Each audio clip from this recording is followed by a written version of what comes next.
Hi everyone and welcome to the Expert Classroom. My name's Miss Katie. I'm so excited today as this video is all about something I love to do, writing stories and drawing pictures.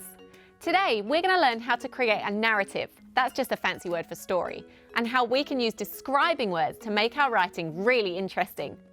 Just like making a cake, a good story has some important ingredients that need to be included to make it fun to read.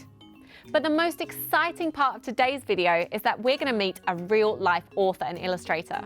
We're going to be chatting with Matt Stanton, author of books like Funny Kid, Fart Monster and Pea and Nut, all about where he gets his ideas for his stories and how he learned to become such an amazing drawer. A narrative is another word for a story. It's made up of things that happen or events and can be either real or made up in your imagination. Narratives are designed to tell stories, but they're not just picture books and novels. They can also be poems, diaries, comic strips, short stories, biographies, that's writing about someone else's life, and many more. They're written to make the reader feel something. Think of the last book you read. How did it make you feel? Happy? Scared? Excited? Interested? But it's important to remember that when writing a narrative, there are a few key ingredients you need to use to make sure your reader doesn't want to put your story down. So what is the structure of a narrative and what does each part involve? Step 1, the introduction.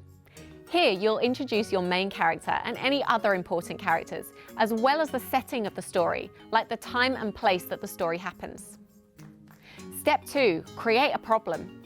This problem should be one that the main character or characters need to solve, and it will trigger more events in the story. Step 3 is the series of events which tells us what happens next. Step 4, the resolution. This is the point in the story where the problem is solved and the series of events are wrapped up. And step 5 is the conclusion or the ending. In this section, you might like to leave your reader with a moral to your story, something they can learn from, or even with a happily ever after. So we've learned that narratives are made up of 5 steps. Now it's time to learn about how we can create narratives that people want to read. Over 1 million children have read Matt Stanton's books. So what's the trick to writing stories that keep people coming back for more? A great place to start is by using creative writing techniques. A technique is like a mini plan, and there are lots of different techniques that you can use. Try including things like illustration, that means to draw pictures, and humour, or making people laugh, to really make your readers want to pick up your story again and again, or read something new that you've written. Here are 5 top tips for writing creating stories that connect. Tip 1. Know your readers. When you sit down to write your story, think about who you are writing it for. You might start with an age group or even a specific person, like someone in your family, a friend, or your teacher. When you can picture that person in your mind, think about what kinds of things they like and what kind of story they might want to read, and start there. Tip 2. Get descriptive. Use creative writing techniques such as verbs, doing words, adverbs, how they are doing the thing, and adjectives, describing words, to bring your writing to life. This helps make your sentences as interesting as possible and can help your reader build up a picture of your story in their mind. If you get stuck for words, do a brainstorm or look in a thesaurus to give you some new and exciting words. Tip 3. Stick to the structure. Don't forget that any narrative is made up of the 5 steps we spoke about earlier. Keep to this plan to make sure your story flows smoothly for the reader. Tip 4. Paint the picture. Go beyond adjectives and use things like similes, brave as a lion, and metaphors, it's raining cats and dogs, to create a clear picture in your readers' minds. By doing this, you'll be able to help your audience connect with the place and people in your story. Tip 5. Use illustration, that means drawings, if you really want to bring your story and characters to life. Try drawing important moments in the story and including them next to the words to help your reader see what you imagine your story to look like. An author who is incredible at engaging his audience is Matt Stanton. He's the author behind loads of great books like the Funny Kid series, books that drive kids crazy, There is a Monster, Pea and Nut, Fart Monster, and so many more. In total, he's published 28 books that have brought laughter to Australian children since 2002. He's known for filling his books with humour and creating stories that are designed to surprise and delight. Hi Matt, how are you going? Hi Katie, I'm good, thank you. How are you? Really good, thank you. So I've got a few questions for you. Are you ready? I am ready. All right, we're going to start with an easy one. What was the first story you ever wrote? The first story I ever wrote, I wrote in kindergarten, and I couldn't actually write in kindergarten, so I drew a picture, and I did scribbles at the top, and I took it to my teacher, and my teacher said, "This is so rude," and she threw it in the bin. Oh my goodness, but at least it's a good way to start. Absolutely, it made my friend laugh a lot. So what inspired you to be a children's author?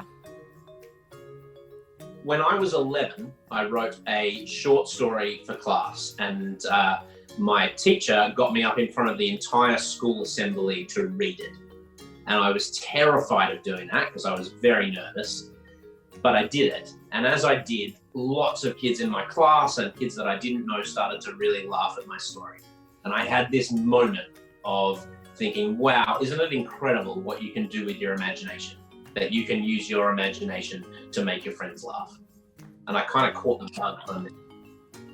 That was really brave.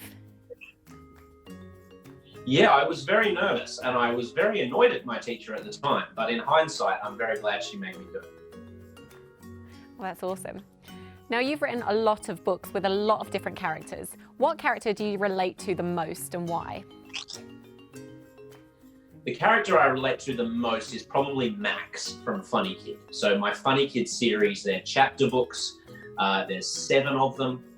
And Max is a character that he doesn't have that same moment that I just talked about, but he does have an experience where he realizes that he can use his imagination to make people laugh.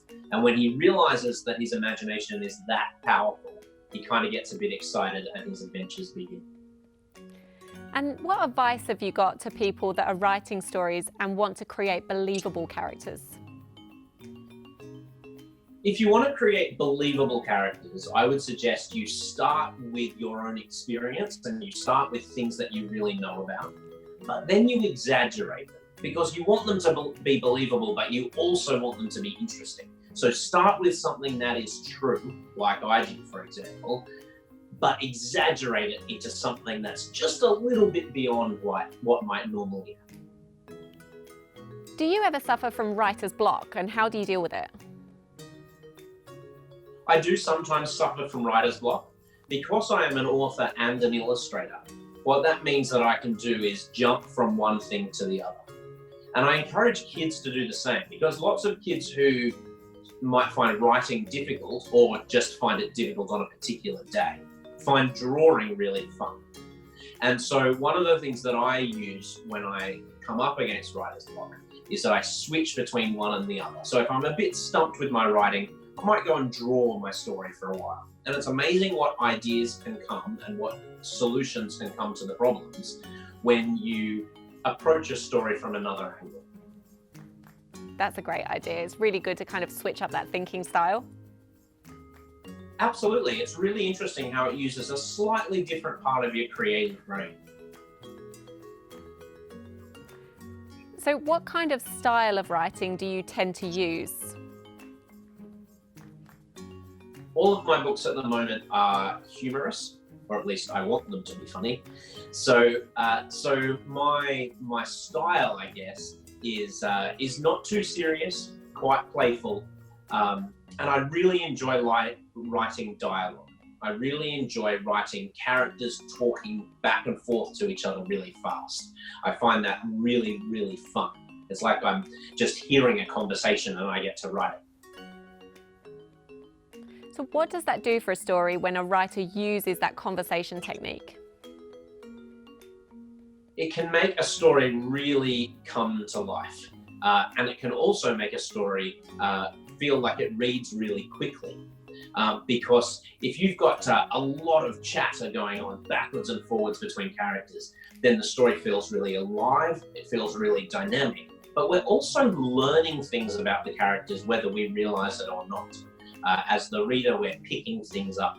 And there's a great opportunity as the writer to put really interesting things about your characters inside the dialogue. Now, you're a really great illustrator, and I know that we're going to have a lot of viewers that want to get into drawing pictures and creating that kind of support for their own stories. Do you have any tips about how to become an illustrator? I learned to draw by copying my favorite characters. So I would find my favorite characters, whether they were from TV shows or video games or books or anything, cartoons, and I would find a picture of those characters and I would copy them and copy them and copy them until I'd worked out kind of how they were built, how that character had been created. And that's how I learned to draw. I didn't go to a special drawing school or anything like that. So I encourage kids all the time to copy your favorite characters. In fact, on my YouTube channel, that's what we do a lot. I learn to draw characters and I show you how I do that. So where does the inspiration for your books come from? I'm inspired not by the story that I want to write, but by who I want to write that story for. So I don't sit down at this desk. This is my little studio here. I don't sit down at this desk and go, oh, I need an idea for a story. Instead, I start with, who's a group of kids that I really want to make a book for? And if I want to make them laugh, what sort of things make them laugh? What jokes have I told with them before that have really worked? Could I write a whole story about that? It's things like that. It's starting with thinking about who I'm creating my story for. That's what gives me the inspiration. And finally, a question that we ask all of our experts on the Expert Classroom. Who is your expert hero and why? My expert hero is a teacher that I had all the way through school, Mrs. O'Sullivan, Mrs. O. She took me for creative writing in grade 2, and she took me all the way through to English in year 12. And she believed in my writing, she encouraged me in my writing, and I think teachers make the most incredible heroes. Wow, that's a really lovely answer. Thank you so much.